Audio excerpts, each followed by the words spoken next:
I try to, but with the money I don't. Life ain't easy when you going fast. Do you want an intro or you want me to do? You do, you're good at it. I laugh every time. Alright, so let's send it. Ready? Yes, sir. Alright, we're live. Welcome to the Right Now podcast. We got a really awesome guest today. This guy he's been my mentor. He's probably the reason why I'm an entrepreneur and like how I've been so successful in business and stuff like that. We got Josh Gillow. What's up, Josh? What's going on, Zach? How you doing? Pretty good, man. Let's just start out, like, where are you right now? Like, what are you doing? Like, you own a couple businesses. Mm-hmm. You're in real estate. Just kind of tell us where you're at right now in life. Yeah, so I'm in a lot of places, right? So it's I've had businesses most of my life, and growing those businesses, I found in the beginning that I was more of an employee than I was an actual owner. Right? I was in the business working every single day. If anything got done, it was through me. Everything had to go through me. And doing that for most of my life, I got kind of bored of that after a while. And I always saw these other men and women who owned businesses that ran by themselves. And I said, wait a minute, if they can do it, why the hell couldn't I do it? So I started reading, going to seminars, doing coaching, mentoring as well with other people, and realized that it was really a matter of stepping back behind your business and starting to look at, all right, well, there's all these different tasks and functions that need to be, done on a daily basis for the business to function. But why do they always have to be something that I do? What if I hired people who actually love doing that stuff? Right. So that I could be freed up to watch over the business and make sure that all that's going on. But the first thing I needed to do is I needed to create systems and processes. And I know that sounds scary to most people listening because that's like, oh my God, how do I do that? How do I create a system? I've never created a system before. But it's as simple as making a list each day of all the tasks that you perform and say, okay, I've got these 50 things that I do today and tomorrow's another 25 things or whatever. And you start finding some common ground there and you say, what if I could take half of those and give them to somebody else? Right. Somebody that actually enjoys doing the phone calls and the bookkeeping and the accounts receivable and payable and all that stuff. What if somebody likes doing that first? Yeah. Give it to them first. And then eventually you see your counter clearing up and you're like, holy crap, what used to take me 8-hour day to manage, I can do it in 4. Yeah. And I say, if I can do that, what if I took these other tasks that I have to do to run this business and hand them to somebody else? And eventually you get down to a point where you don't have many tasks. And then you finally start owning a business instead of owning your job. Right. And that's really what it was when you started that progression and get into the fact where others are doing for you and they're managing systems that you've created together. Then you're not managing people in the way that they might want to approach a certain subject or a certain task. They kind of do it their own way and then no one else can do it that way. Yeah. If you systemize it, then everybody does it the same way and you're watching systems, not people. And you're training people to systems, not trying to say, do you have a special talent or can we develop that talent within you to our standard? Yeah. Right. Once I got to that point, then I could branch out and then start another business and then start another business because it's the same recipe. It's rinse and repeat. That's really the cool part about it. And that goes through construction, outdoor living, that goes through consulting, that goes to real estate. It's all there's different characters in the story, but it's still the same playbook. So can you give us the rundown, like what are you doing right now? You have how many businesses and what else are you doing? Yeah, so right now I have a construction company where we design, manage outdoor living spaces across eastern Pennsylvania. We've been doing that for about 10 years now. And then 2 years ago, I started a consulting business where we teach others in our industry how to sell and how to design like we do to help them grow their bottom line, save time and preserve it so they can be more with their families and to just have more fun in their business and fall back in love with it. And then from there, I also started real estate and started buying buildings and rental buildings. So we're scaling pretty quick. And we're having a good time now going to the other side instead of the acquisition side, more the sustainability side where we're sustaining them and getting them back around for long-term money. Okay, cool. So let's start it from square one. Like, how did you get to this point? Like, where did you start from? So basically, what's your story and how you became so successful? Right, so I started off in cornfields of Pennsylvania. My parents started the garden center when I was 5 years old. And I said, I need to make some money. And so I got my little red wagon, I went out in the field and I started collecting unique rocks, and I took them to the garden center register, and people started paying me for them. They'd give me like a nickel or a dime or a dollar for a rock. Yeah, so like being an entrepreneur was kind of like always in your blood. It is. And I saw that in the model of my parents, because they, they weren't entrepreneurs when they grew up, but they eventually became them. And I was like, that's really cool, where you could have your own job. You could not have to work for somebody, but be the person who creates this job for others. Right. So we did that. Started selling other things, found a lot of fun in that, and then started a company with my brother and father when I was about 18 years old, doing outdoor construction. And we started out with a wheelbarrow and a truck, went around making some money, and made a hell of a lot more than I did in the garden center. We never got paid in the garden center. It's a family business, right? You just worked. You always had food, you always had warmth, you always had work.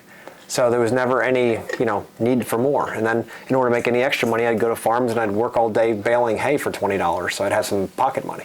That's just what it was. That was growing up in the country. So anyway, I fast forward that into the next business, and I see this potential. Like, I could work a day and make $1,000.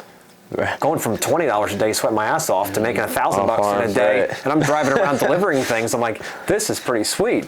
How can I keep expanding this? And then we started hiring people that would take over some of the jobs that we didn't want to do, or that could assist us so we could grow faster and make more than $1,000 a day, right? Right. So that just kept expanding, and the possibilities, became endless. But what I learned throughout that, if you're just focused on the transactional side of this, you're only going to go so far, because you're going to run into a lot of competition. You're going to run a lot of others that are in the same mindset, that transactional mindset. So then it's a race to the bottom. Who can get there fastest? Who's the cheapest? That kind of thing. And you don't want to be in that game. So we focused more on value and transformations. So if we could transform people's backyards or their properties or their lives through these spaces, there was no reason why we couldn't, have any rate we wanted, within reason, of course. Right. So that's really the cool part about it, is to think, all right, how can I add as much value as humanly possible to these people's lives through design, through our entire conversation, guide them through a process that at the end of the day, they would get the very best solution for their space. Because at that point, you are the only one doing that. Everybody else is focused on that transaction. So that's how we differentiated ourselves very early on. I did that 15 years with family, and then started my latest practice now with Master Plan. So now it's more design managed. So we don't have any in-crew, any in-house crews. We are more focused on working with partners. So I joke that we don't even have a truck with a name on it. We don't have a shirt with a name on it. We do millions a year in revenue, and we don't have a crew or a hammer. But it's just, I took the best of what was in our industry when we did have all those tools, and said, okay, what are the pieces that I want, and what are the pieces that I don't want? And then pull those out and created a business around that. And we've been highly successful with it, yeah. Wow. So I want to start with your self-transformation. I remember when I first met you, you were completely different than what you are now. You're just kind of a normal middle-aged guy in the gym. How long ago was that when you guys first met? 4 years ago, I think. 3 or 4 years ago. Yeah, probably 3-4 years ago. So Josh was a training partner of mine in Ninja. When I first met him, he was pretty much a normal guy, kind of quiet, and we were still friends. But I would say like 2 years ago now, you just went through like an insane transformation. It's about 2-3 years now. So like what staggered? Like why did that happen? Yeah, it's a good question. So I remember meeting you, Zach, when I went to the gym, and I remember Matt saying, there's this Zach guy, he comes in here and he's really, really good. And I just started Ninja, it was my kid's fall. He went to a birthday party and said, I just went to this Ninja Warrior birthday party. I think that you'd really enjoy this, Papa. And I'm like, I don't do sports. Like, I don't pay to sweat. People pay me to sweat. That's been my whole existence. So I said, you know what, I'll give it a shot. I'm getting a little older. I want to start doing some stuff, more physical. I'm in the office a lot more, driving around and stuff. So then I ended up meeting you, and I'm like, man, I hope I can get to be like Zach one day, because he's just so good. He just flies through things, and I'm like, yeah, maybe one day. And we trained a lot together. It was a lot of fun. And, but as far as how that transformation started, I realized around 35 years old, as most of you will listening, when you get to that age, that life is not infinite. Up to that age, you start thinking like, there's always tomorrow, I'll do that in the future. When you get around 35, 40 years old, you start thinking about your existence and how much longer you have, and what kind of impact and legacy you want to leave on the world, right? I have 2 young boys, and I'm happily married, so it's like, all right, now what is going to be my legacy? and all that. So I realized that I didn't have much of a plan with that. It was just kind of going day to day, and that's my younger self kind of caught up with the older self coming, right? The old sage coming in and saying, around 35, you got to do something. What are you going to do? And I didn't really have much of a direction at that time. I had a business that I liked. I didn't love, but I liked. And so anyway, the transformation is when I started to read and started to listen to seminars and started to realize there's more into life and things I wasn't even paying attention to. Right. And one thing led to another. I eventually ended up, meeting Tony Robbins and all his information, went through his programs and saw what is possible and started surrounding myself with people who were doing things I could only ever dream of doing. And started realizing, as Tony says, proximity is power. And you start getting around these people and you start thinking, what if? What if I could do that? Why couldn't I do that? There's nothing stopping me from doing whatever I can come up with. And I realized throughout that process that I was chasing something that I didn't even realize I was chasing. I was chasing significance, right? Trying to be significant. I was that fly in the wall most of my childhood. Hell, I was in the marching band. You know what I mean? That shows you where we're starting here, right? The marching band, okay? So no one knew who I was. Hell, I didn't even know who I was, so it doesn't surprise me. Can you explain to the viewers like what you were like when you were 35? Like what were you doing day to day? I was confused. I was the kind of guy that if I looked in the mirror, I wasn't really happy with the look back. I was ashamed. I was like, man, I didn't really get there. I thought I'd do more in my life and haven't yet. Right. So I feel like that's why you started with self-development, right? It definitely, all that coming together, looking into my kids' eyes, knowing I have to be the model for them as well. Right. All of that kind of culminated into that. And I also, you get, like I said, around 40, you start questioning things you never questioned before in your life. Yep. And you start thinking, wait a minute here, like maybe I get another 35, 40 years if I'm lucky, maybe more. Right. And then you gotta make it, what's this next, chapter gonna look like?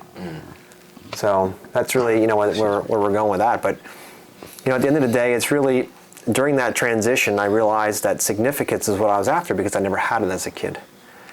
And then I started doing things. A lot of ninja was driven by significance. Like, I'm the only person I know like that does that kind of thing. You guys, of course, but back then, no one in my circles knew what that was, so it made me different. Right? I mean, and now I'm doing this at middle age when most people are doing it young.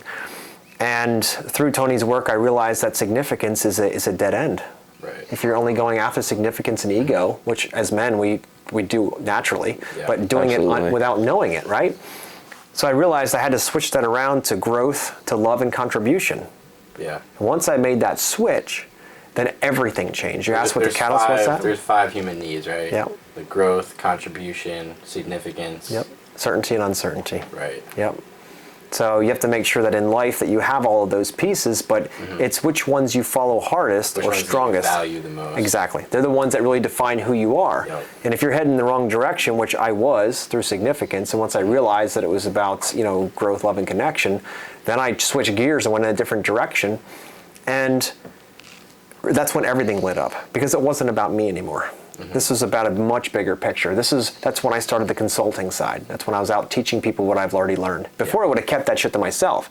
Like if anybody would find out my secret sauce and how we're so successful here, they would take it and then I wouldn't have it anymore. But going through this process, I realized if I could share that with other people and they could grow faster, how awesome is that? Yeah. Is that something like you don't want people to make, not necessarily a mistake, but you don't want them to fall into like the pattern that you did? Because I know like 35, it might seem to some people, it might seem like it's old. Obviously it's not, but would you say, like what you're doing now, right? How you're like, if I can get information to other people, would you say that part of that falls back on like, you just want them to do better, so to speak, so they're like better than you did, right? Is it something like that? It sure is. Yeah, you're exactly right. Because I look at it this way. If it took me 25 years to get to where I am right now, right, if I could teach somebody how to do that in a year or 5 years, why the hell wouldn't I? Right? Absolutely. That's the legacy right there, is being able to teach somebody else how to do that. And that doesn't just impact them and their bottom line, it impacts their family and generations to come. Yeah, it branches out. Why would I squander that for me? That's just fucking stupid. That's something that would happen years ago. That's not how it is now. Why not share as much as we possibly can? And in the sharing and in the teaching is where you learn the most too. I think that's really important. A lot of people don't realize that. Yeah. They just want to take. But when you give, there's something different. Because like you said, how like when you started focusing on changing, giving more, how everything changed. I feel like that's a lot of people like kind of just sleep on that. Especially in today's society, it's like it's so much. What can I get out of it? What can I get out of it? Yeah. But when you make that switch, I feel like that's just something that's like really missed these days. You know what I mean? Mm-hmm. Definitely. Yeah, it sure is, guys. And that's, if that's the one thing we can get through this podcast is that idea that, the giving is the most important part. Even if you don't feel like you have anything to give, think about something that you do that you feel is elevated above other people and say, how can I help others get to that part too? Right. No matter what it is. If you're a good speaker, if you're good in athletics, if you're good in whatever, figure out how you can elevate others up, because when you do so, you feel better inside, and you're also able to help them gain some traction or something in their life that they couldn't have. And you just never know where they are in their life. You just don't know how impactful that is, because a lot of times we'll hold this shell, especially guys in the masculine energy, will hold this shell of can't cry, can't show any kind of vulnerability. That's just what men do. That's what a man is. That's all bullshit. Absolutely. Absolute bullshit. I completely agree. But that's the reality that a lot of people live in this world, and they're afraid to show that side of themselves, that they actually care, that they are vulnerable, that they do have feelings. I remember as a kid, watching my father and my grandfather, even at a funeral or anything like that, it's like, you keep it in. You're a man, you don't cry. Right. That's just what you do. That's it. That's what you do. You got to be strong for everybody else. And inside, you just want to blow apart. And that's really unhealthy, because then you probably don't realize it, but you start doing that in a lot of other aspects of your life. Whether it's just like your friends, your significant other, you start keeping things from them. You just it's almost like you kind of block yourself off in a way. You do. And that it creates like bad habits. Well, I mean, in life, communication is one of our number one, ways to keep our lives happy and going. It could be with your spouse or your best friends or your parents or whatever it might be.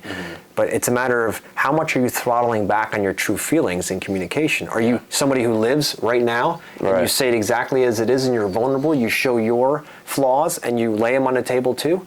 You show where you're weak and where you're strong? Do your friends do the same thing? Do they come out and say, look, I'm struggling with this, man, I need some help? That's a connection. That's real. But when you're trying to put on the airs of like everything's just fine, I'm kicking ass, look at me, look at my YouTube show, look at it, whatever, all these things, it's all bullshit. It is.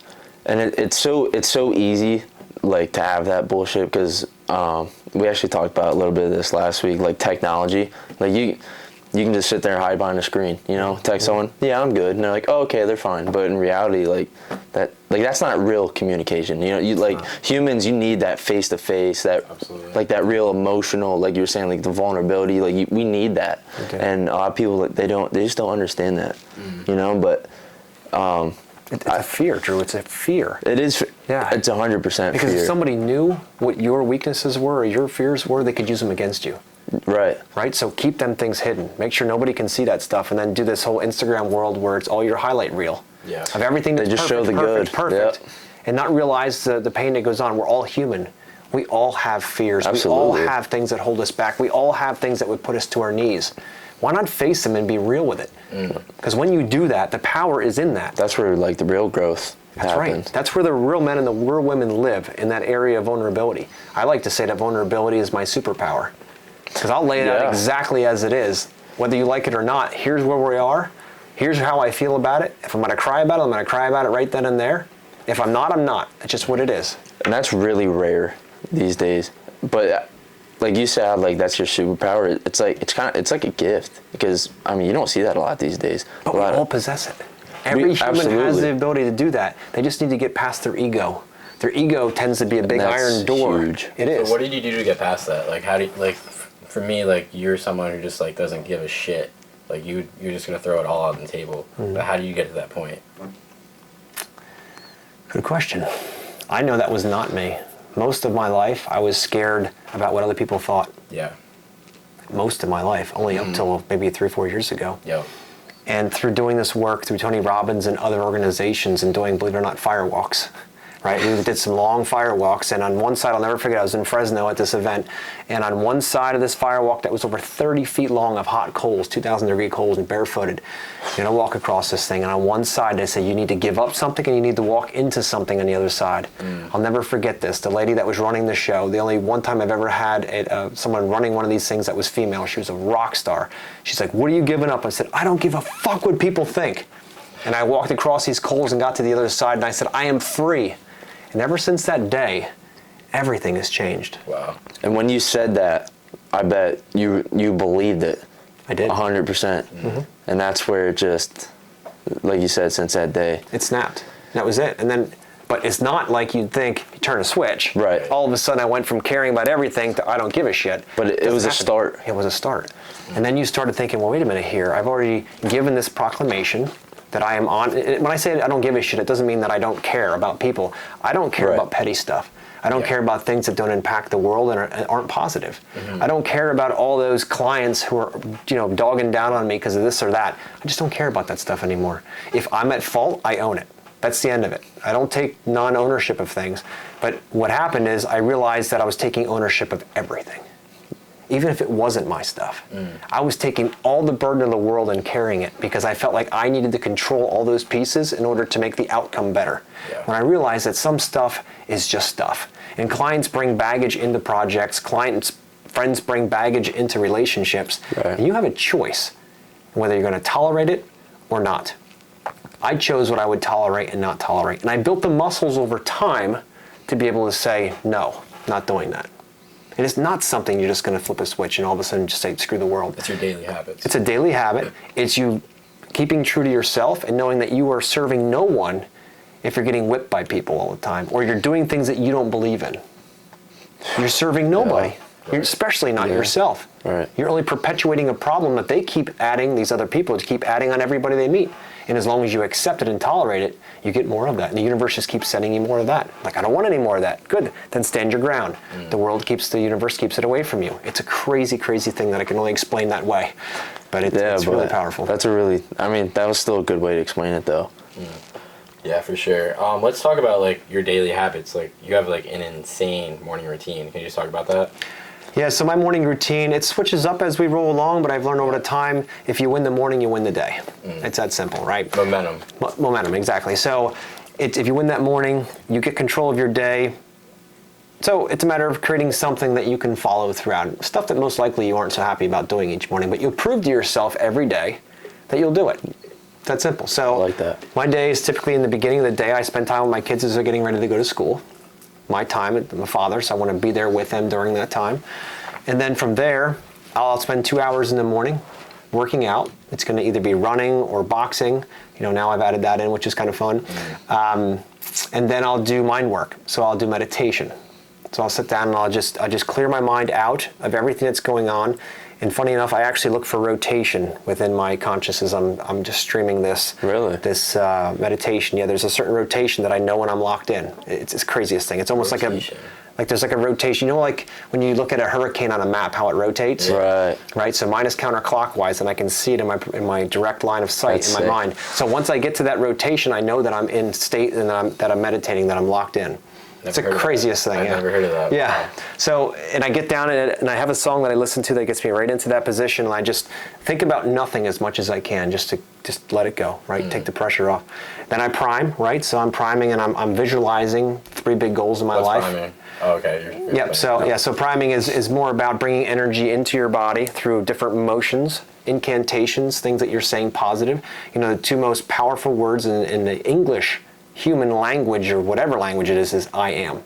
Whatever you follow those words with is what you become. So if I am lazy, you're going to be lazy. Manifestation. I am stupid, you are stupid. I am beautiful. I am powerful. I am enough. Changes everything up here. Changes the physiological nature of your body. It changes the chemicals in your body, everything. So thinking through that, thinking about 3 different goals, and not just seeing the goals, but seeing you achieving the goals completed. Celebrating at the end of it. Tony has a whole process that he has with that, so it works out really well. Going through all of that, thinking about what you're grateful for. So fast in life, we see so many things go right by us and all this, but if we can just stop for a moment, and that's why I like to do this each day, and think about all the things you can be grateful for. And here's the secret, not to repeat those same grateful things over and over again. That's what I did for a long time. I'm like, good, I got 3 things I'm grateful for. This is great. It's the same 3 each time. The family, the business, and my health, whatever. No. Each time has to be different. Yeah, so as you have throughout your day, you're always looking You're for that watching for it. Exactly. Yeah. So I'm like, I got something for tomorrow. I already got 3. This is great. Tomorrow's going to be great in the morning. Or you're sitting in the morning thinking, what was amazing yesterday? Can't be what I've already used. But you're exactly right. It forces you to look for the good stuff in life. It forces you to look for all that really positive stuff. So that's morning ritual there. Then I take, after my workout, then I'll take a cold shower. And that starts my day. As cold as it gets. We have well water. It's 55 degrees. So take a cold shower, and then then I get down and get started my day. Boom, 9 o'clock, I'm out to go. Yeah. But I am ripping at that point, like ready to tear the doors off. When most people are like just starting their day, you already, in a way, you kind of already almost have like a whole day, even like just mentally. Yeah. I mean, that's how many people wake up with, I'm grateful for this. They, manifestation, workout, meditating. That's the cold shower. I commend you. as much as I love it. Me, Josh, and a couple other friends, we went on a trip to upper state New York. We went on a hike. It was snowing outside, like the water was frozen. And we were shirtless, crossing the stream. We were crossing the stream, and Josh just decides to take off his shoes and socks and puts his feet in the water. It's under freezing, and I don't know, that's just Josh, He's crazy. Hey, always looking for a challenge though, Absolutely. Yeah. And I was just worried about being like out there. Like I thought I was gonna get frostbite just because it was so cold, and I'm like, I'm a bitch when it comes to the cold. Hey, I don't like it either, dude. That's why I do it. Yeah. Some of these practices that I have, they aren't because they're convenient or comfortable. I hate the cold water. I hate cold in general. So I know that I hate it. I need to do it. I don't like running, but I run because I have to. In my mind, I have to in order to keep my body strong. I want to live to be 100 years old and still climb mountains. The only way that happens is if I do it today. I can't wait till I'm 99 and then all of a sudden start moving. It doesn't work. I got to start today.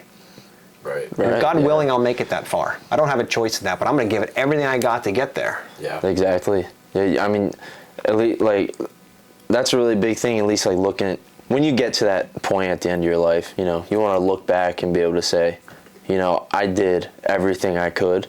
Even just something like, I want to be able to hike till I'm 100. Even just looking back, like, you did everything you could because you don't want to live with regrets. Well, exactly. Right? Yeah. And I like how, you were 35, right? When you said this started. I think this is a really good example of how it's never too late. Because I feel like a lot of people would have been like, well, I'm already 35. Like, what? Well, now what? Like, but dude, you're only 35. My life is over. Right. And like I got nothing else happening. You know how much you have ahead? Like, and I'm not even there. I'm only 22. And like, but I still like it's just something to think about, Definitely. Like, in a way, I guess it was just the beginning, I was born at 35. Right. Then that's crazy. Because they always say there's 2 days in your life that really matter. The day you were born and the day you figure out why. Oh, I've heard that before. Can you talk about the why? Because I know you're like super big on that. Yeah. Just for people who are kind of lost in life and they don't really know their why. Yeah. How do they find it? That's a good question, Zach. There's really no one direct way to find it. But finding your why, identifying what that why is critical in helping the trajectory of your life and which way it's going to go. Because there's 1,000 million trillion choices out there you can make, and which one's best for you, right? And when I was younger, I was passionate about my work. I enjoyed what I did, all of that. But my why, I have no clue what the why was. I was just doing for the sake of doing, and I just know that it felt okay, right? But as I got older, around the 35, 40 range, I started thinking, why am I doing this? I've got a family. I'm not just a husband. I'm also a father. I've got kids that are looking up to me. I need to be a role model. It's a whole other thing to handle, like trying to think about all this. Like I want my boys to leapfrog me and go well beyond wherever I get to, right? But how am I going to set them up? How am I going to set that bar so freaking high that even if they only do half as good as they can do, they're still going to do really well. Right. So it became a different responsibility, but something that I took on myself. But when it comes down to the why, I read lots of books on it. I just couldn't put my thumb on it because I I don't know, it's just such a big subject. Because Yeah. one minute I like this, and next minute I like that, and like, how do you nail it down? But as you get older, you start becoming more introspective, and you start witnessing your body and your mind doing things. At least some people do. And they start to watch these things and say, why do I do this? Why do I react like this? Why do I feel like this when somebody says that? Right? And you start becoming a little deeper into that. But I actually read a book. It's called Big Five for Life. I think, did you read that one, Zach? Yeah. So that book really culminated a lot of these ideas into one. And it talks about your life being like an art museum or a gallery. And as you walk through life, you look at all the pictures, and instead of it being somebody's artwork, it's actually pictures of your life and your achievements and your connections and your life, right?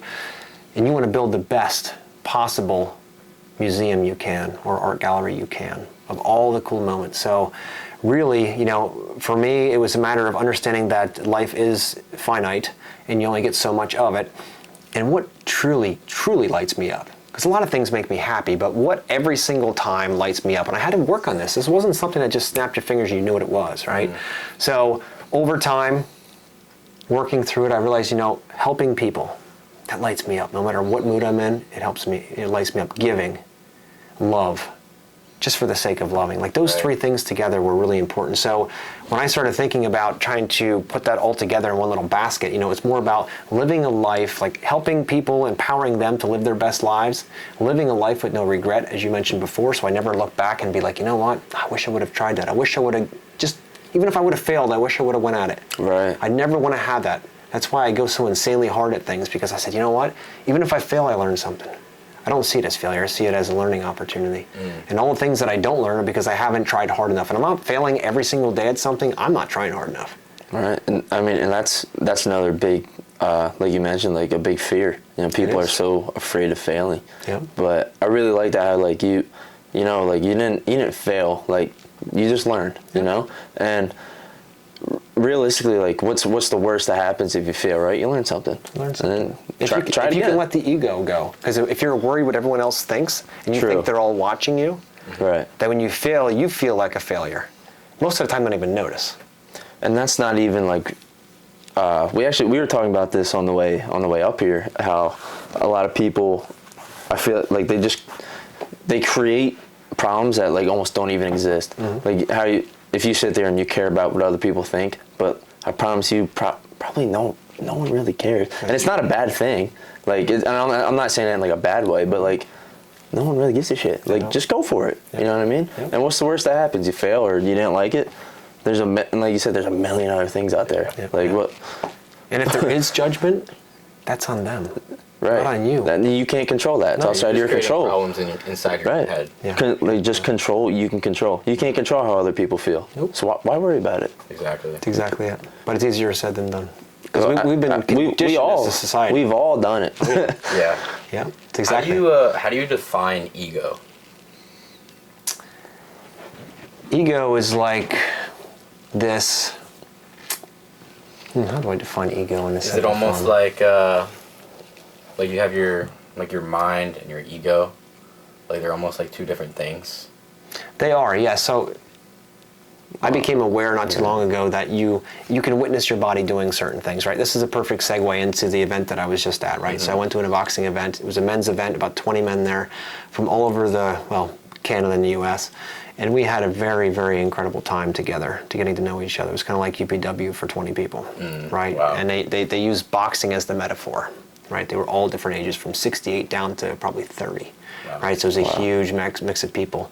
And what I realized there is that I'm driven by a lot more ego than I thought. Because significance and ego kind of tied together. Yep. And then so does contribution and love. Like, you're doing it for somebody, but are you truly doing it for them? Or are you doing it more for you? Yeah. Are you cloaking it in contribution, but really it's ego and significance? Yeah, it almost gets confusing. It does. And I found that I was braided very tight with that. Yeah. So my big breakthrough there was the fact that I typically, not typically, but I often confuse those two. Now, I know this might get a little bit heady, but the point is that these are two strands of wire kind of braided together. And the bigger strand, believe it or not, was the significant side, but I was tying it to contribution, love, and connection, right? I was tying it to that, so I had to realize, like, wait a minute, what am I doing all this for? Is it truly for my family, all these businesses and all this success? Is it truly for my family or is it for me? Now, there's always going to be some subset to the ego side, always some subset that you're doing for you too, because there's got to be some pleasure or you wouldn't be doing it. Exactly. Right? But truly deep down, if you're real with yourself and raw, what's it for? Would you do it only for them and have no ego? Right. Yeah. Think about it. You think ego is always a bad thing? No, I don't think so. I think ego needs to be kept in check. Right. It's how you think of yourself, and it's a matter of, does it serve you, or are you serving it? Right. You have to be aware of your ego. Aware, yes, aware is the right word. So you have to be aware that it's there. It's like that devil on your shoulder telling you to do stuff to make you feel better about you, and that's the only self-serving function of it. Now, if you keep it in check and you mix it in with the contribution, love, and connection, it can be a beautiful relationship. But if it goes way off to the right, you know those people, when you hear it's all ego, it's all about them, look at me, look at me, look at me, significance and ego. But a little bit of that peppered in, like salt, a little bit on there, it goes a long way. Yeah. How was something That's huge. similar? There's the inner bitch, right? We talked about that a little bit Love that last one. time. Love Is that that one. related to the ego, or is that like totally different? Like your inner bitch in your mind? Inner bitch, explain to me a little bit more what you're thinking. I feel like, let's say how you wake up every morning, right? You run. Your inner bitch is you wake up one day, I'm gonna run 10 miles, but your inner bitch is like, you can't run 10 miles. You're not gonna. You get to mile 5, hey, but you can't go another 5. You get to mile 6, then pretty much just when your mind is telling you you can't do this anymore. When you're trying to seek comfort. Yeah. And that happens all the time, guys. Even I manage that. The inner bitch is still in Everyone there. does. Oh yeah. Right? I don't care how successful you are. I don't care how many times you've done the reps. You still do. There's many days when I'm like, you really want to run today? And I'm like, you're goddamn right we're running today.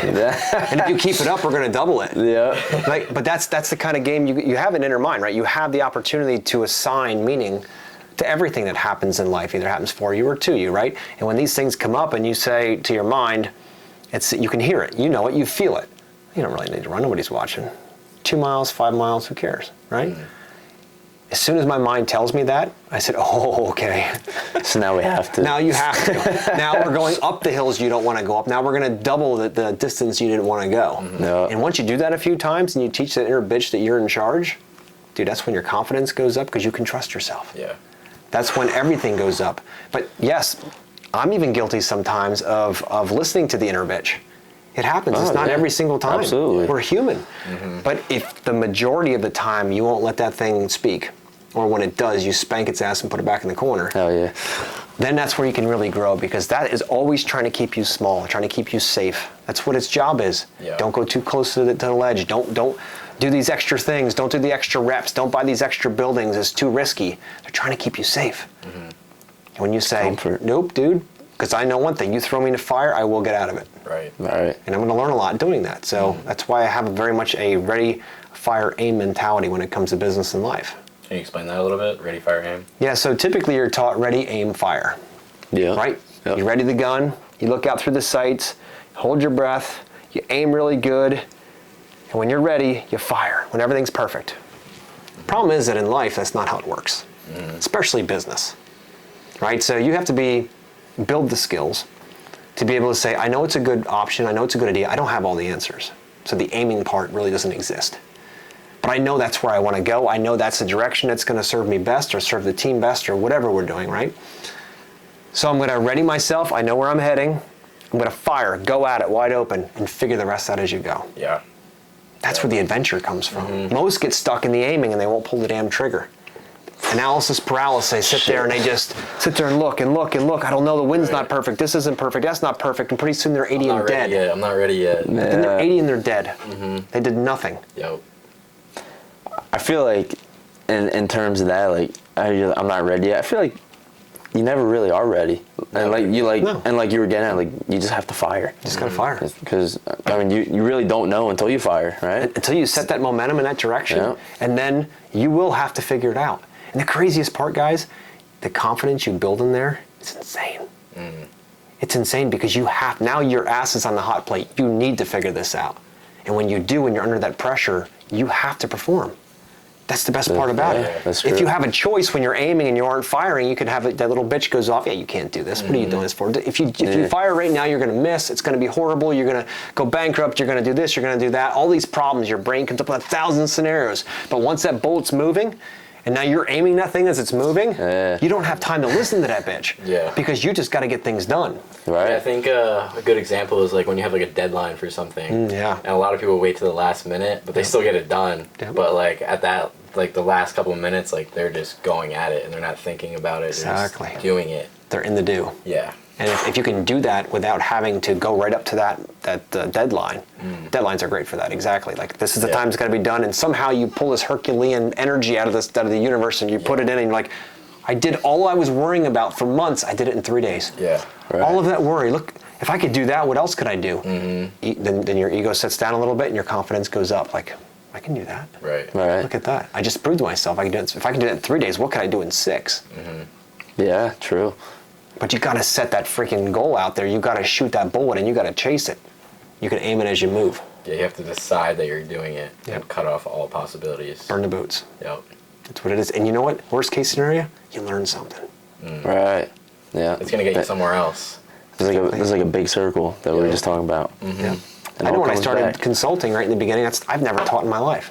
I've never taught anybody anything in my life. Like that was never my thing. Like how am I going to learn how to teach others a process that we developed over 12 plus years in business? I have no platform. I have nobody to watch. Like how am I going to do this? Yeah. And I said, real simple. I ended up with a mentor, a coach, and I'm like, all right, how are we going to do this? He's like, we're going to fire the fuck off, and you're going to figure it out as you go. Hell yeah. Right? That's right. And the problem is that men especially have this concept of imposter syndrome in their mind, right? They're so afraid that others are going to figure them out. Women do that too, but men especially. That they're going to be like, oh my God, they don't realize I'm not a teacher. Like I'm not a designer. I'm not an athlete. I'm not a this. I'm not a that. Someone's going to figure it out. That's why the Instagram world is so great, because you only see that person in that role. Yeah. But You see what behind they the want you to camera, see. you don't exactly. You see what they want to see, but they don't actually see all the fear, all the rejection, all the craziness in their mind trying to get them to that point. You don't see any of that stuff. Yeah. But with that imposter syndrome, we all manage it in some form, right? If you're growing, especially if you're growing quick in business, you have to be an imposter. You got to fake it till you make it, because you can't wait to go to school for 4 years to get your degree so you can finally talk about something that you won't even know shit about anyway later. So the reality is, fire off, ready, fire, aim, deal with the fact you won't know it all. And in 10 years, you'll look back and be like, wow, it's the ride of my life. Right. Keeps exciting. Yeah, you learn so much more from just doing it and the experience of doing it. It's no doubt. No For sure. doubt. Something I wanted to hit on, because Josh, I know you talked about how you're into like the power of the mind, manifestation, all that stuff. Do you believe in like energies in a sense, like you get what you give? Like, do you feel like the universe has a way of bringing everything, kind of like the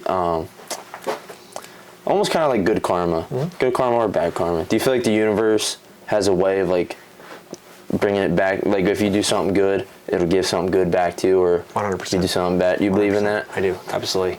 Because you attracts like. Right. That's just what it is. So if you're a good person, giving from your soul, giving for the sake of giving because you just love to give, you're going to find the world just gives right back. If you're always out to take, you will always be scared someone's going to take from you. You work in a very minimalist mindset, and you will constantly be in fear of somebody taking from you. And if you're somewhere in the middle, your life is just really fucked up because you're always confused.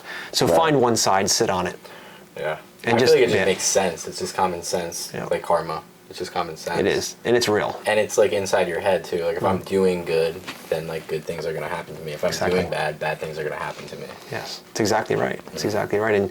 And when your soul is free and you're full of fulfillment and you're full of giving and all that stuff, every day is just beautiful. Even in the bad days, you're like, oh, big deal. Tomorrow's a different day. And this is here to teach me something. So often, things come up in people's life. Basic things come up. Somebody's mad at them. This project doesn't go well. This doesn't happen. They don't make a certain thing. They don't get a grade that they want. They think, oh my God, my life's over. I'm like, no, it's all here to teach you something. Just stop thinking about yourself and start thinking about the bigger picture and start thinking, you know what is this here to teach me? Right. If you always take every failure and look at it as a learning opportunity, you will try anything because you're going to want to fail as much as possible. That's my goal. Fail as often and as much as I possibly can, because every single time there's a seed of success in there. And if you plant all the seeds around you, you'll have a forest of success. Right. But if you're always scared and fearful of what could be and what might be and how you might fail and someone might see you or someone might talk about you, you're going to get in a position where you never plant those seeds and you never see the fruit of that. It's all about taking action. It is. Massive action. Yep. That's the cure-all. Sweet. So I want to dive into, say if, you were to talk to your 20-year-old self, like what would you tell them? Like, what would you tell yourself if you were 20 years old? So if I was 20 years, if I was Forrest Gumping myself, yeah, right, and sitting next to myself at 20 years old, man, I would say, bet on you. Surround yourself with as many people that you possibly can that are going in the direction you want to go, that have already achieved the goals that you want or are on the path to do that, far ahead of you.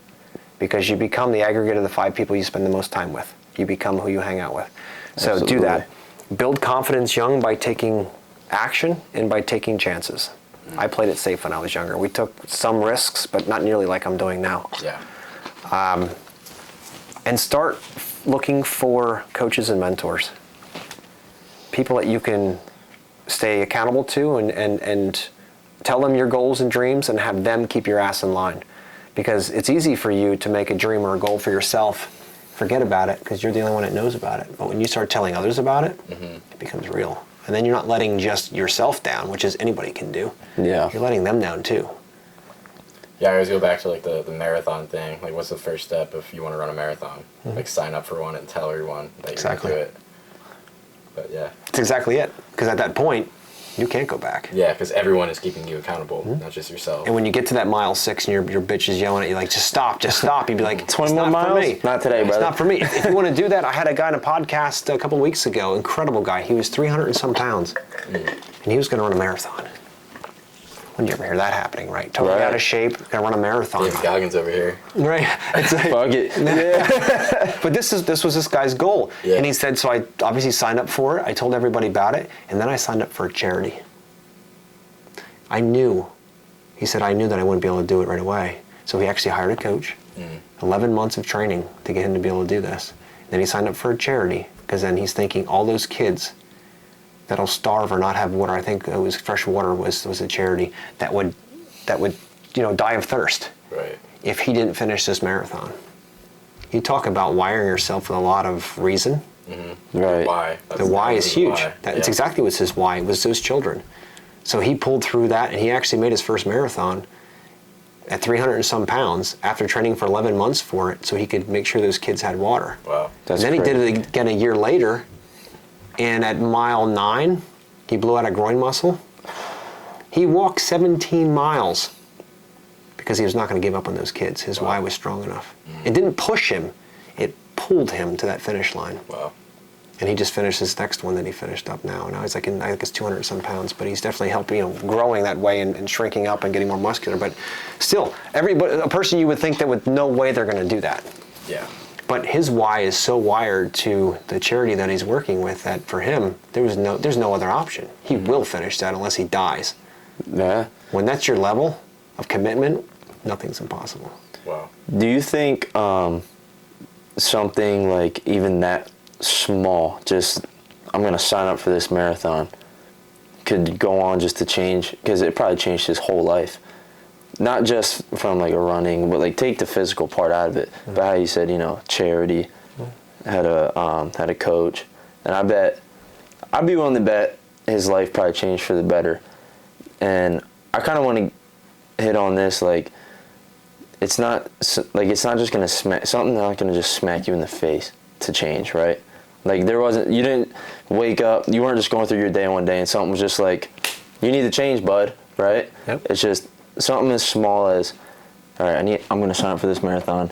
I'm gonna tell a couple people, right? And next thing you know, he's like you say, he did it like 2 or 3 times or something like that, and it's probably changing his whole life. It has. And it's just something that small, taking action. I think you get to a point, and it happens different for everybody, you get to a point where you're just fed up. Like, I'm done with this. Maybe it's a mindset that I can't. And eventually you say, bullshit, I can. Maybe to his point, and I don't know his story that well, but maybe to his point, he said, you know what, I can't run. And one day he said, screw it, I'm running. What's the biggest thing I can possibly do that scares the hell out of me right now? Yeah. We're going to run a marathon. It's such a contrast to where you are, because it's not about, at the end of the day, it's not about running that marathon. It's about becoming the person who can.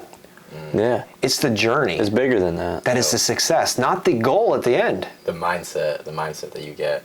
To tear all the way up to that point. Right. You want to go to Ninja Warrior and make it to stage 2 in Vegas. I know this guy that I watched him, right? Absolutely. But you set your goals high and you freaking do it. You know what I mean? And all the training, all the practice, all the comps, all that stuff culminates up into this event. Right. But it's not just the event that's awesome. It's the person that you became through that entire process. Yeah. Yep. So some people are just focused on a goal. I run that marathon and then I'll be happy. That's a wasted effort, because once you run it, then what? Exactly. Right. But if you became a better person from all the training up into the fact you could actually achieve that goal, you start at a whole nother level when you go on to the next thing. But if it's only for the goal, then you're still at the same level going for another goal because you think there's fulfillment in those goals. But it's not the goals that are fulfillment. It's the journey and the person you have to become to achieve those goals that is really the fulfillment of it all. Yeah, the process. I mean, doing a lot of things doing stuff you don't like to do, right? But at the same time, you almost gotta love the process, right? I mean, there's this one analogy I heard. I think Eric Thomas said it. He's a motivational speaker. Like, when a lion is hunting a gazelle, it's not just hunting because it loves to hunt. You know what I mean? There's some. It's not just. It doesn't just eat because I'm hunting. It loves to hunt because it doesn't just find a gazelle and just attack it right away. You know, it stalks it. Right. It watches it. Everything it's doing. You gotta love the hunt. You know what I mean? Absolutely. Because then, when you finally get it, it makes it that much better. Yeah. And then. Yep. And then you do it again. And you do it again. Yep. And I love that one. That's a huge one. Just fall in love with the process. You know. It is. And when you do that, when you fall in love with the process, the journey along the way, you can't wait for the next journey. Exactly. Because it's not about that end goal, because then you feel like you've finished it. The idea of the marathon, you ran it, good finish line, now I'm done, gonna go sit on the couch again.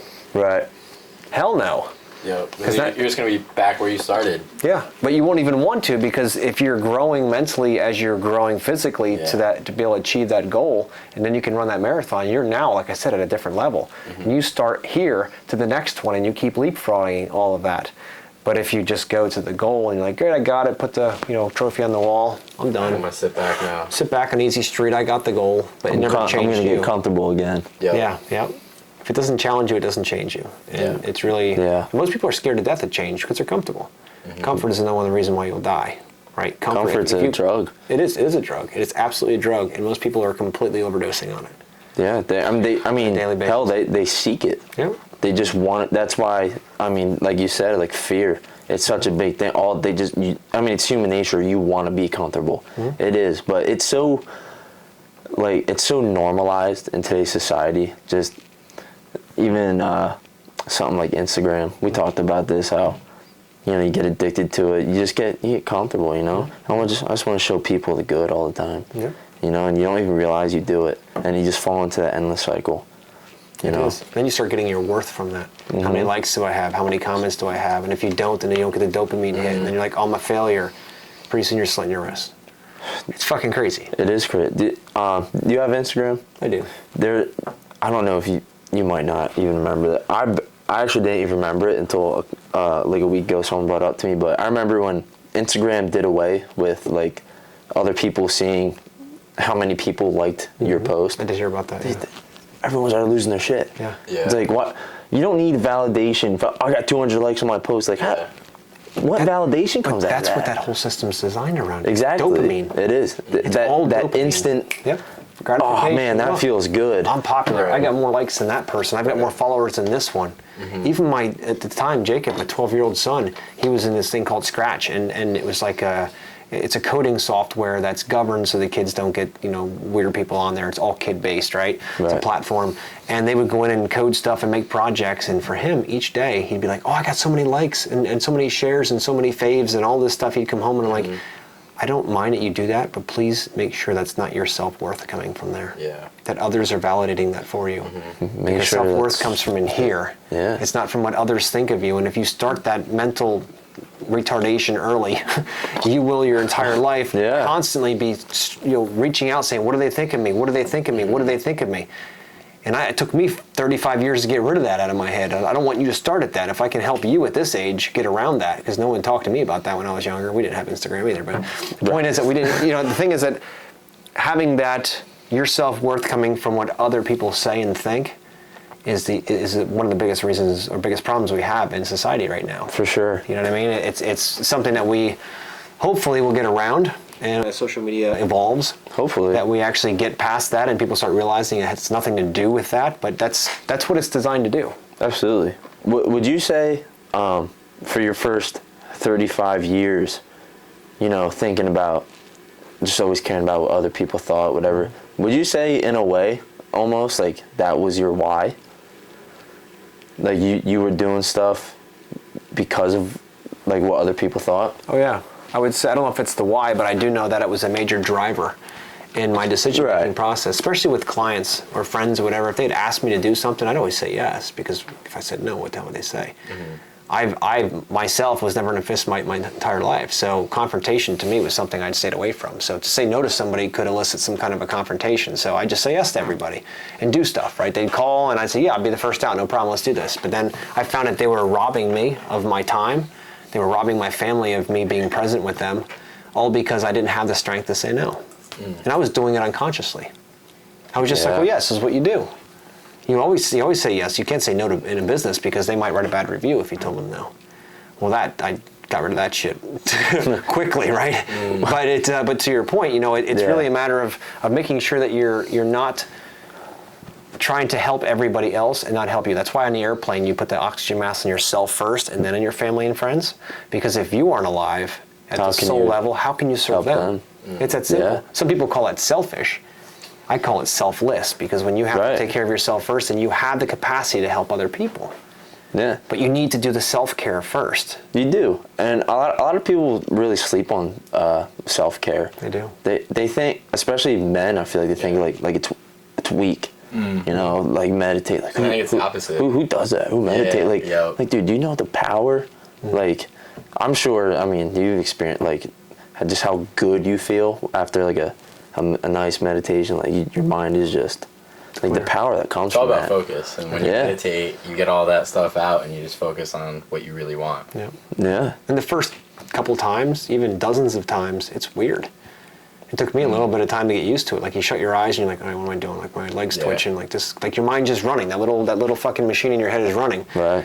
But after you do it over and over and over again, and you find something, maybe it's a song or a certain place you sit or a certain something that speaks to you. And then you just start sitting in it and just let it go, and pretty soon your mind, it goes quick then. Just like a muscle. If you build it long enough, you can lift that weight no problem. Exactly. It's the same here. You shut your eyes, you can go right to that space. I can go there really quickly now. And it doesn't take me long. I can meditate for 10 or 15 minutes and be completely freaking centered for the day. It's perfect. And others, they want to go much longer. That's really their choice. But you build that muscle and you know how to get there faster, and you know what it feels like when you get there. And that's really the cool part about it. But so many don't want to do that self-care. Right? Because it's weird, or it's not masculine, or what if somebody watches me do this? Like I'm sitting here meditating, like what if somebody, like it's not like somebody's catching you jerking off. I mean, seriously, it's like, it's like completely different. Yeah, exactly. But I'm saying it's like, but it's meditation, so you're just there in your mind, and it's very intimate, it's very personal for you, but you can just shut the world off and you can just feel the energies coming in. Yeah. But yeah, I mean, it's so many just won't do it, especially men, because they're afraid of what people think, and they're like, "Oh, I'm all masculine." No, you're just scared. Like you're scared to death inside. And they won't admit it. Shell. Yeah, they won't admit it. They won't. And like meditating, whatever, like that's being conscious, you know. Mm-hmm. I mean, I don't remember exactly what you said, even though it was like a minute ago. But how you were saying how like people walk around unconscious, like they just go through life and they don't even just day after day. Same like how many people, like if you could just throw a percentage out there, how many people do you think like walk around just unconscious, and especially in today's society? Yeah, I mean, to be honest with you, I'd say 80-90% of people. Yeah, we like to call them corpses because they're walking dead. Exactly. I feel like it comes down to they're doing the same things every day, and then they come home and they're going on social media, they're going on Netflix. Yeah, comfort. Exactly. They're totally always seeking overdosing comfort, and they don't really know who they are at the end of the day. They don't even want to know who they are. They want to just numb their life. Mm-hmm. They're not happy with it deep down. They don't know what to do or don't want to take the action. to what they can do. They're afraid of what they're truly capable of. Right, so they just kind of lock it out, and being raw here. What do you tell those people that are like that? They're not like really living. I don't tell them anything. I just let them see what. You really can't change people at the end of the day. They have to want to change. Right. You can bring a horse to water. You can't make it drink. That's right. You show them through your actions. Yeah. And people that are asleep, or corpses, they eventually they're like, hey, I see you're doing this. How'd you do that? Yeah. I knew you before you knew any of this stuff. How did you do it? Well, hey, this is what I did. Yeah. Okay, well maybe if you try this, it might get you somewhere. And pretty soon maybe the light goes on. Maybe I am capable of doing that. Right. Maybe I should try something like that. And then they slowly wake up, or maybe they stay in their slumber. Yeah. You never do know. I know that during this event, I realized that, and I never really realized this, but that I was showing up unconscious to my family. Killed me. Yeah. When I learned that at this event when we did some deep soul searching, all the businesses and all that stuff, I was focusing all my attention on that. And my kids weren't getting the attention that they deserve. Because even when I was with them, my mind was there. Yeah. Your body was there, but I was physically there, but my heart wasn't there, my soul wasn't there. I was robbing from them, and they don't know the difference at this age. right. Now I'm aware of it. Yeah. And that was not going to happen anymore. After I realized this, I said, all the successes and riches in the world, if they're not part of it with me, then it's not worth anything. Right. So, and it's something that it took me now, my oldest is 14. And I didn't realize I was showing up unconscious. I said, no more. From now on, my phone goes away. I'm playing with them. We're focusing. Each week we have things that we do together, and absolutely nothing else is going on during that time. I will show up conscious. And I learned some breathing exercises to bring me back into the moment and all that in order to, because I've anchored it to some of the things we were doing, and now I just have to do like 2 breaths, like, and that just sets me right back in the moment. Just 2 up, hold, and then a slow release, and do that 2 or 3 times for me personally. And I become more present in that moment and what I'm working on. So now it's not just me physically there, but it's me emotionally and being present with them as well. That was a huge thing, and that really broke me down during that time. I didn't realize. That was just recently. That was just last week. Wow. Because I keep saying, I'm doing this for them. I'm doing this for them. It's all for my family. Like I said before, a lot of it was ego-driven. And then after the fact, I'm like, I'm spending time with my family too, but really I'm not. I'm on my phone standing in the room with them. Yeah. Or my mind's on 5 more projects I'm working on. I'm not there. They're talking to me. I'm not hearing them. My wife talks to me. Yeah. And there's times I don't even, what'd you say? Because my mind's somewhere else. Yeah. How is that fair to them? Right. My number 1 priority in this life is to be the most incredible father and husband I possibly can be. That's what it all is for. Yeah. Yeah. But even all the meditation, all of those things, all the gratitude, you can lose your direction on your path. Yeah. It happens, but that's why I like doing these events. Once a year, going somewhere where I know nobody, going in a deep dive into the soul, because then I start to find these things that I can work on for me, for my family. So I don't wake up and have regret. Wake up, my kids are 20 or 30 years old, look back and say, I don't know who they are. I know, I see them, I recognize them, but I don't know who they are inside. We never shared those moments because I was too busy making money. I was too busy trying to be successful. And now they want nothing to do with me because they don't even know who I am. He's the guy that works all the time for himself. Yeah. They can feel that. It was a huge, huge thing that hit me like a freaking bucket of rocks. I bet. Yeah. But these are the things you learn. I'm always learning as well, and I'm the first to admit it and the first to be vulnerable. I have no issue with that because that's how you grow. That's huge. You face it. Yeah, I mean, and that's something like all the success and the money. I mean, and that is all amazing stuff.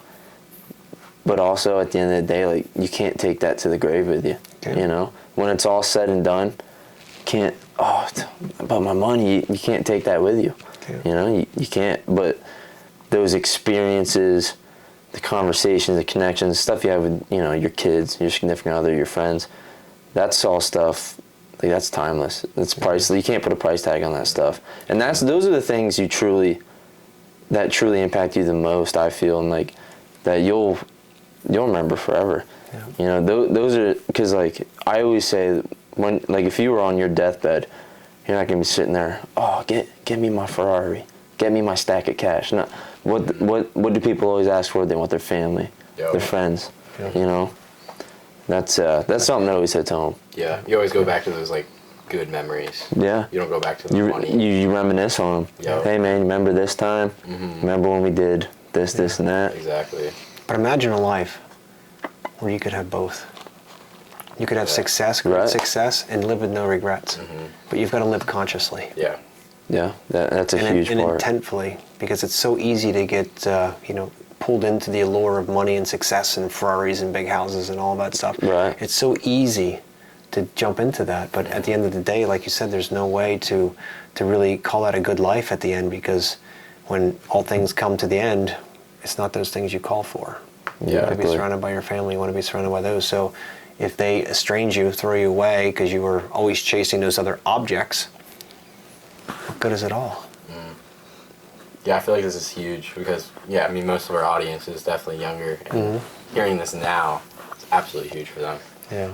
I'm hoping just one person listening to this says, maybe one day changes something, and that therefore starts an entire trickle effect that changes their kids and their kids and their kids. Right. You know, I'm looking out the 100-year plan is where my mind's at. How am I impacting people 100 years from now in my family and all of that? Like, how are we doing that?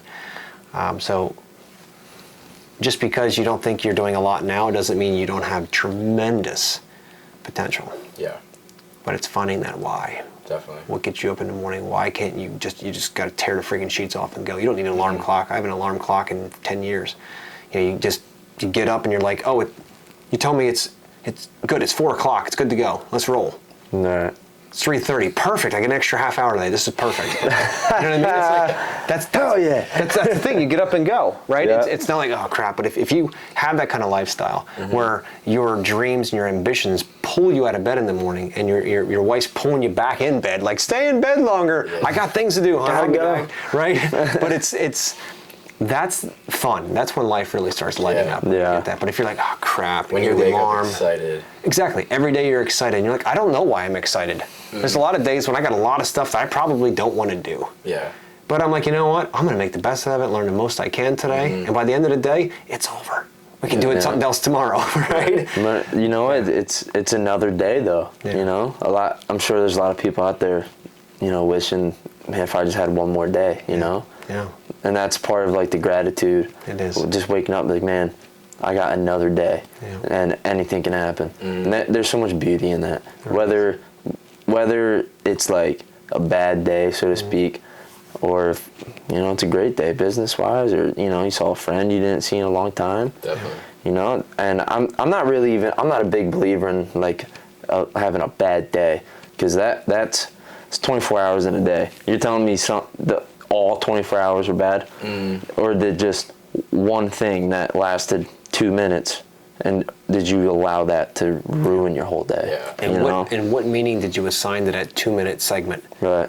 I'm a failure. I wish I was better at this. I can't believe I missed this. I'm an idiot. Right? Yeah. If you assign that, that'll screw your whole day up. Exactly. But if you look at that 2-minute thing and say, wow, that's one way I didn't think that would ever happen. I learned something today. Go on. Right. It doesn't sit in your shoulder and yell at you for the rest of the day. And once it's gone, it's gone. Yep. You know? I mean, we talked about that a little bit too. Like, and it's once in the past, you can't go back there. Nope. You know? And that's it. In the future too, you can't go there. All we have is the now. That's exactly You right. know? Podcast. Power Let's now. actually take a pee break right there because my phone's about to die. Yeah. I have... All right, we're back. All right. So I want to hit on one of the stories that you told me. I think you actually told me this over like the Marco Polo app, which is like it's basically like a walkie-talkie video. Of basically, I woke up one morning, and he's got back from a run. You could see he was exhausted, and he was telling me this story how he just went for a run and like randomly, no food, no water, and just ran as far as you could. So can you just like, you know, start us from the beginning of that day and like, why did you decide to do that? Well, Zach, I have to say most of that was your fault. You probably don't know this. Because at Ninja, Good job. you started introducing me to this idea of fasting, which I've never done in my life. Right? So I'm like, that's interesting.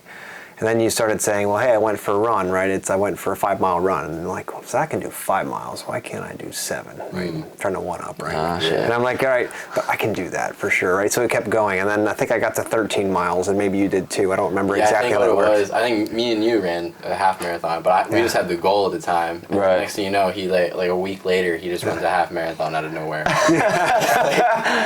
So yeah, thanks. I trained for that. But Just sends it. No, so then the one day I got up and, I'm intermittent fasting, no breakfast, and I'm like, all right, well, it's a rainy day. It's, I don't know, August or whatever, and it's kind of a cooler rainy day. And I said, you know what? I'm just going to run today. I just want to run until I can't run anymore, and then I'm going to run further. Goggins says you're only at 40%, right? When you slow down, I was like, I wonder where my breaking point, my legs just flat out give out. Yeah. I said, let's go. So off I went. I just started running, right? That's all I had. I had my little watch on, had my jogging shorts and a t-shirt. That was it, go. And out I went and jogged up and down hills here in Pennsylvania. It's not flat, so we were all over the place, up and down, right? And it started to pour down rain, and I'm running along the roads, and cars are going by me and splashing and all that stuff. And I'm running on roads you should not be running on. Like there's this much of a shoulder on the edge of the road, and I'm like running on the yellow line, and people are beeping and running around. Anyway, I'd say about half, maybe about that 10-ish mile, 13 miles or so. I'm like, man, am I freaking hungry? Am I freaking thirsty? And I'm like, I have no money on me, I have nothing, and I'm in the middle of, like, even to walk back, it's 5 to